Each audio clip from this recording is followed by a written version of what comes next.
There is only one true advantage that a startup has over any other institution, and that is velocity. I would say every single time you're working on something, you got to ask yourself, is this a kind of stupid waste of time versus is it pushing us forward?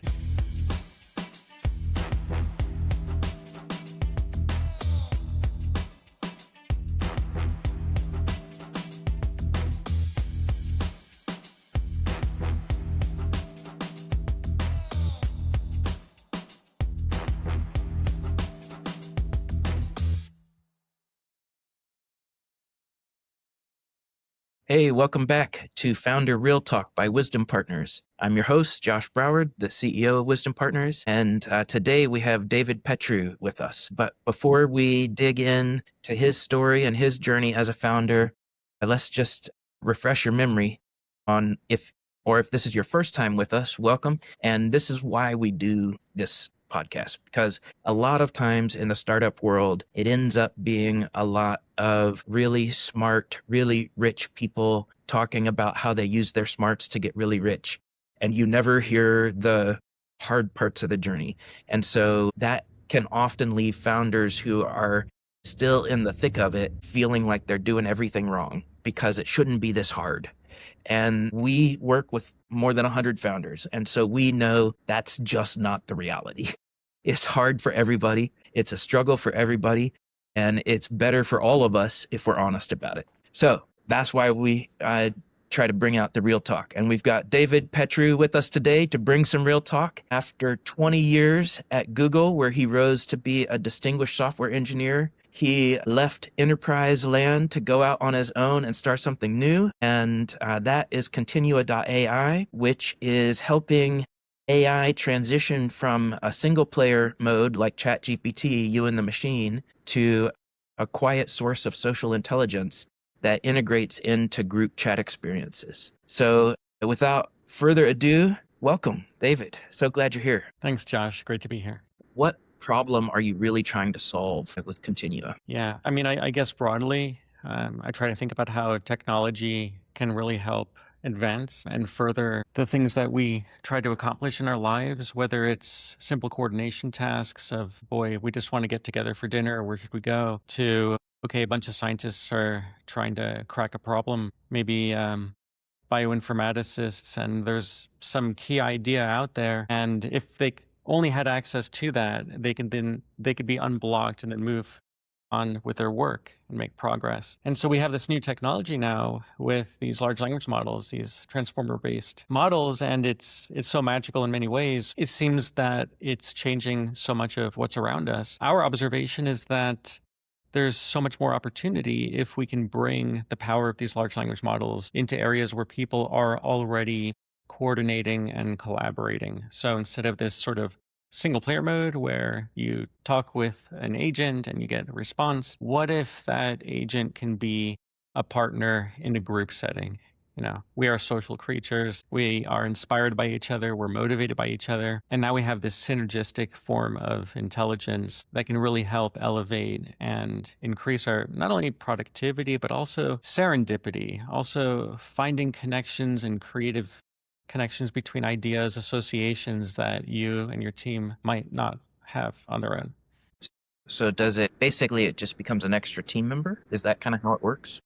In certain settings, yeah. So we have a Slack integration. And so obviously we use that within our team. We use Slack like every other company, and we have the Continua agent in our channels. The agent has access to our production logs, our internal documents. One of the most interesting, peculiar, but also quite exciting things that it said, I think this was back in December, it just said proactively on its own without any prompting. It said something like, hey guys, it looks like Gemini 3 just came out. Could you please upgrade me? And that was fascinating because it has access to its own source code. So it knew it was on 2.5 for some of the models. And proactivity is something that we built into Continua. So instead of being solely reactive where it would answer only when you ask a question, it was always looking at what's going on in the real world, always ruminating on what the team needs or what any individual needs, and tries to do a join of that data to find those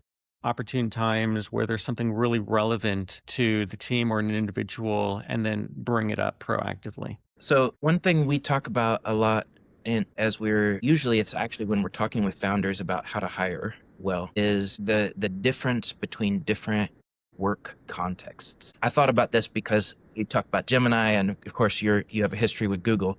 So there's kind of 4 different work contexts broadly. There's the pioneers, and they're sort of like the research professors, or they're just chasing that crazy edge, and they may not even know how it benefits anybody. They just want to learn. But they're the frontiersmen, kind of. Then there's the pioneers, who are more like startup founders, and they're like, I'm doing this thing, I'm building something, I'm going to make a difference here, but I'm still pretty much on the edge. And then you have the settlers, who are kind of your growth stage type people who come in and add structure to the system. They build plumbing, they build a school, a church, all of that kind of stuff in the community. And then you have city dwellers, and that's your Googlers in general, like the major enterprise folks. And you have a justice system, you have a treasury, you have all of these Hmm. like major institutions, and life is pretty easy, comfortable in the enterprise world. And one thing we say a lot to founders is, don't make the mistake of hiring an enterprise person when what you really need is a pioneer or a settler. Yeah, that certainly resonates. So, yeah, so I left Google in April 2023. Starting a company was something that I'd always wanted to do. My dad was an entrepreneur. He always was doing things on his own, never had a boss, so to speak, and really instilled in me the entrepreneurial spirit, which, sort of at Google, I would say the types of projects that I worked on was very much like serial entrepreneur type things. But there's really no way to replace the experience of having very few resources and a runway and a need to deliver. And it's such an exciting life. I know a lot of people from big tech, but I would say that when hiring, you got to be really careful. It's like you know that a place like Google is probably the densest concentration of just pure mental artillery, but you're competing. You can't compete on salary, for example, and you have to find people who are just willing to work really long hours on really, really hard problems where there's a tremendous amount of uncertainty, where you pivot many times. I have a good friend who I met him at Google. He's still there. And he always struck me as the most chill person around. Nothing would faze him. And then I put 2 and 2 together. Before Google, he was running a startup. And so he had to, stare down the abyss many times. When he got to Google, there could be all sorts of calamities like headcount cuts or whatever, or a reorg, and he'd sleep fine and be relatively unfazed. So yeah, I think it's definitely a growth trajectory to go down the startup route, and you definitely have to find people willing to go with you on that route that share the same mentality. What was it that convinced you, or gave you the courage to leave your, in some ways, sheltered entrepreneur existence to face the wilds on your own? Yeah, and I don't want to give the wrong impression. I think I worked really, really hard at Google, and the people that I was around did so as well. I don't want to give the impression that Sure. Yeah. things are more difficult work wise in other places or at a startup. That said, there are significant risks, and you have to be comfortable with those risks at a startup.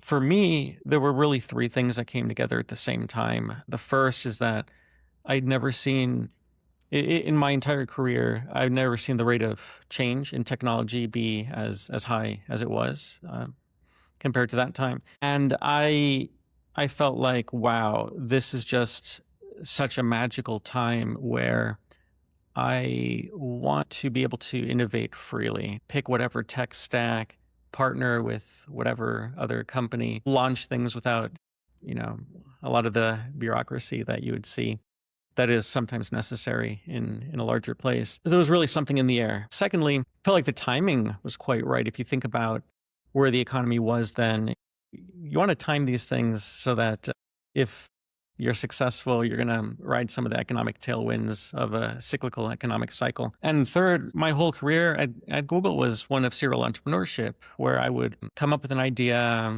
prototype it, evangelize it, get a team together, productionize it, launch and repeat, which was wonderful. I feel very lucky on how some of those projects went, but it was always within the context of a company with, near infinite resources. And I really wanted to see how fast could I run on my own. So felt like the time was right. As you can probably tell by my hair, I'm not that young, and you don't want to do a startup much later than this point in life, I would say. And yeah, that's what got me to the decision point.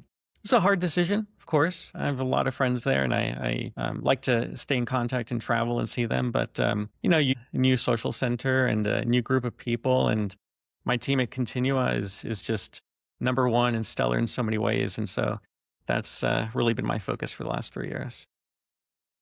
What's been the biggest culture shock for you in making the transition from mega enterprise to startup land? Yeah, that's an interesting question. So I don't know if culture shock is. I can make some observations. I don't think it's necessarily a culture shock, but I would say what's super exciting about being on your own is, boy, you suddenly get invited to like all these cool events, whether it's dinners or panels, and the networking side can be really, really fun. On the tech side, certainly a lot of learning.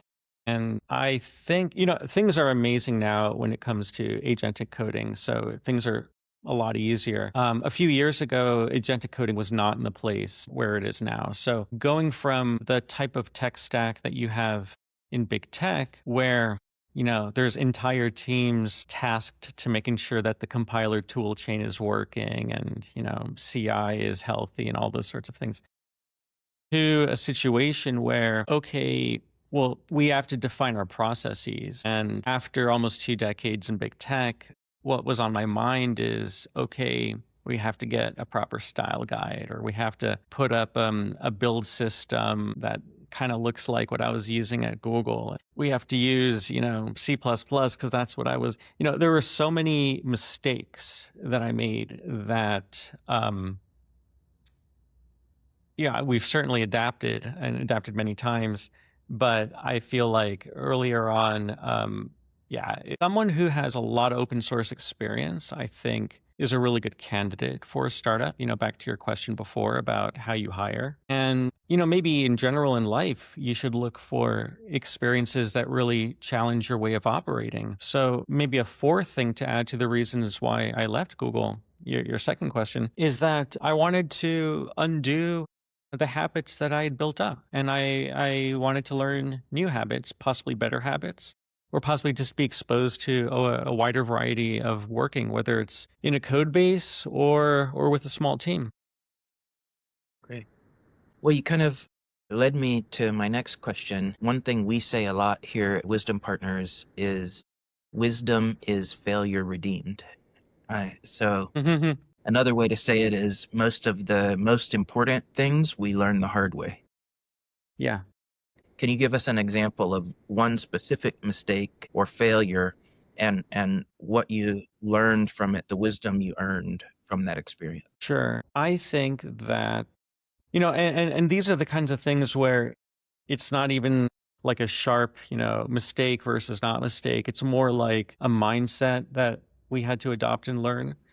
There is only one true advantage that a startup has over any other institution, and that is velocity. So if I was to speak to myself, like 3 years ago, back in April 2023, I would basically say, okay, David, you know that there's like 100 things that you're trying to do now, from, setting up payroll to renting office space to making sure there's a 401k plan and so forth. But really set everything aside, or view everything from the lens of, is it going to help us get to some kind of product market fit faster? I mean, these days it's kind of crazy because like we are so focused and we're building so fast right now. There's like a week might go by that I don't check my physical mailbox at home because like, everything is just so crazy.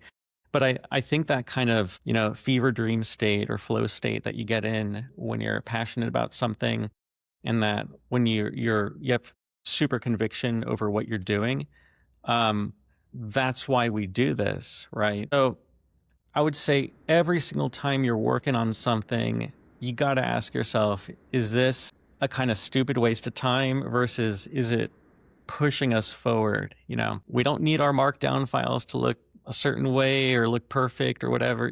Are we actually creating systems that would enable people to have a wonderful, delightful user experience? Now, be some really great things that come out of that as a side effect. You might get a state of the art result on some machine learning benchmark. And then you think to yourself, okay, is this something worth publishing? That's a very nice thing in terms of attracting more talent to your company, or um, something that maybe an acquirer would want to see, that your team is really capable of doing something interesting. But those artifacts in and of themselves are not sufficient. What you're trying to do as a startup, at least the type of startup that we are, is create technology that can be used in B2B settings and also create a consumer product that is absolutely delightful.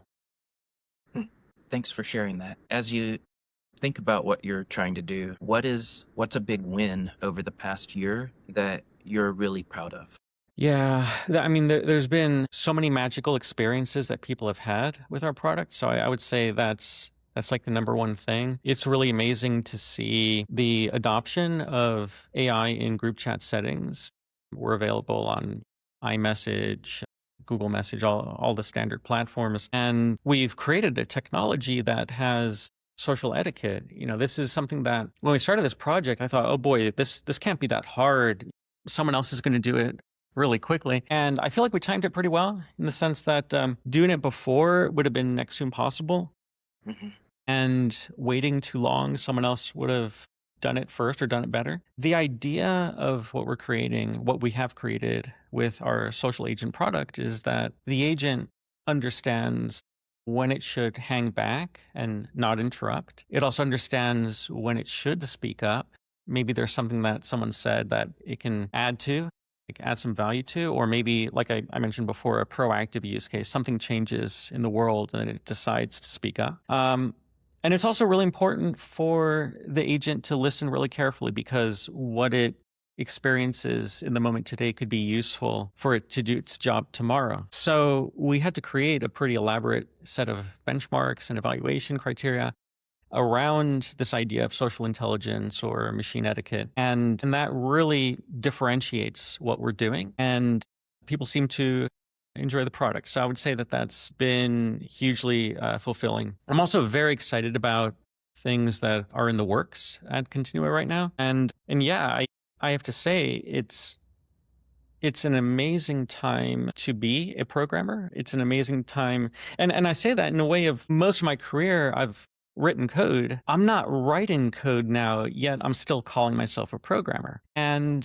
the velocity now that one can have, if they have ideas that they want to see realized, is just incredible. So in some ways, it's a democratization, because you don't have to have a horde of people working on one product. You can really do a lot in a small group. And I think that 2026 is just going to be incredibly exciting.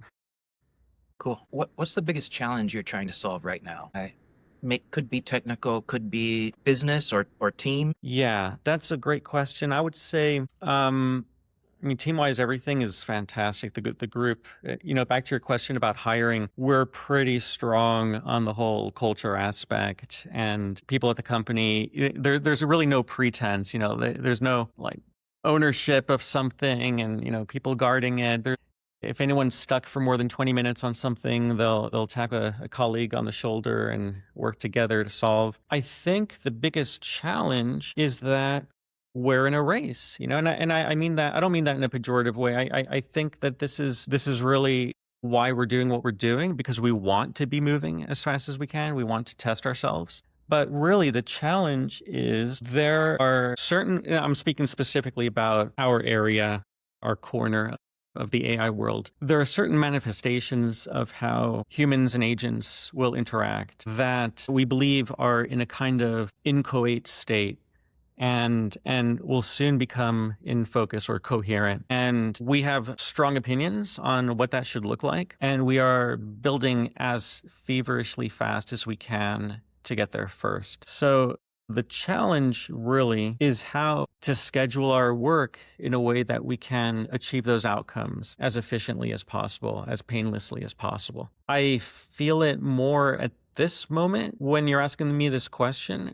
If you were to ask me, 6 months ago what the challenge was, I might say, well, okay, message delivery for our app is really, really hard. It's like we don't have an app per se. We build on top of protocols, SMS, RCS, iMessage, all those types of things. And boy, if you get into that world, it's a whole layer of complexity that you can sidestep if you stay on, web-based or mobile apps.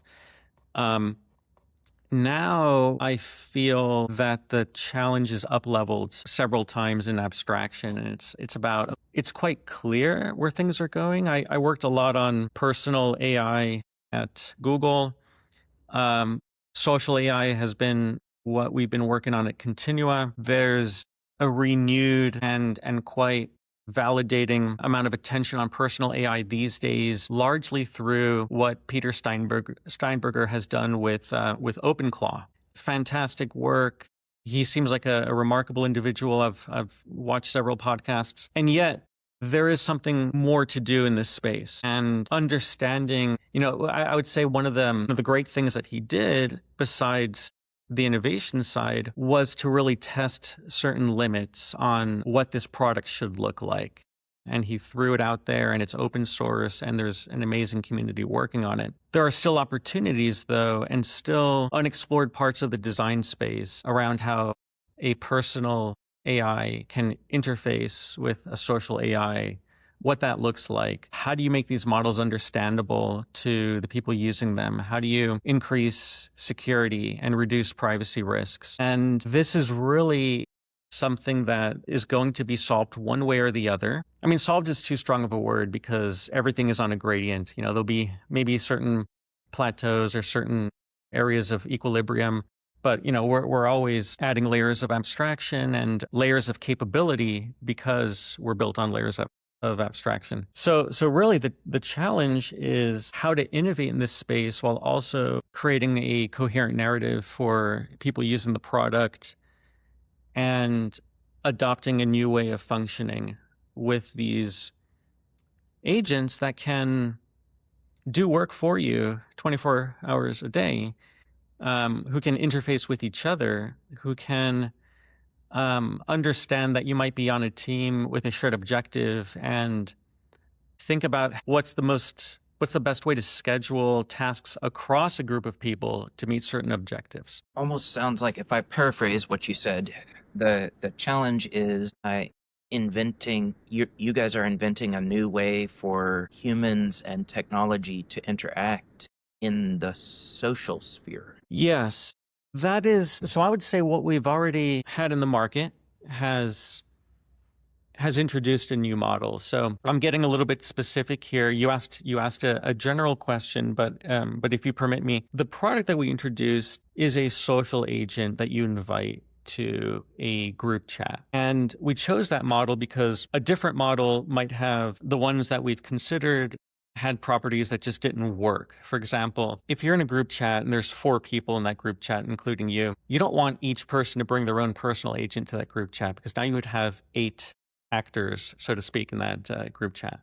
It's like the Zoom calls with everybody's AI. Yeah, exactly. And yeah, you don't want, dueling pianos going on like that. So instead, the model that we chose was that there's a single Continua agent, and its memory by construction only has the context of those individuals or any superset groups. So this is for reasons of privacy. So by construction, the information that Continua has is confined to the set of people in that conversation and any superset conversation. So what I mean by that is if you and I and Continua are in a chat, and then later I DM Continua and say, oh, what was that book that Josh recommended to me? Well, Continua will have the answer because this subset group, Continua knows what happened in the superset. The problem with this model is it doesn't allow for a much more intimate relationship with an agent that would have access to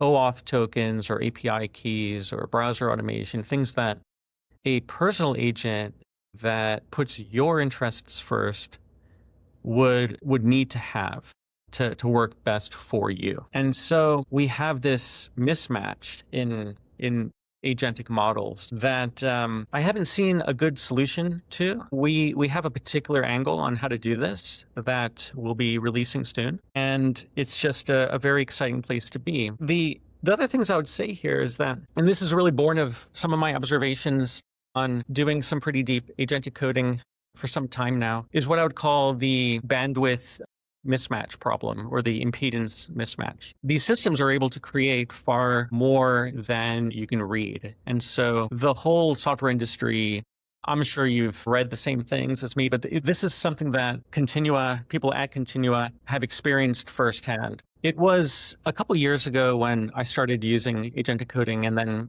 it just wasn't ready.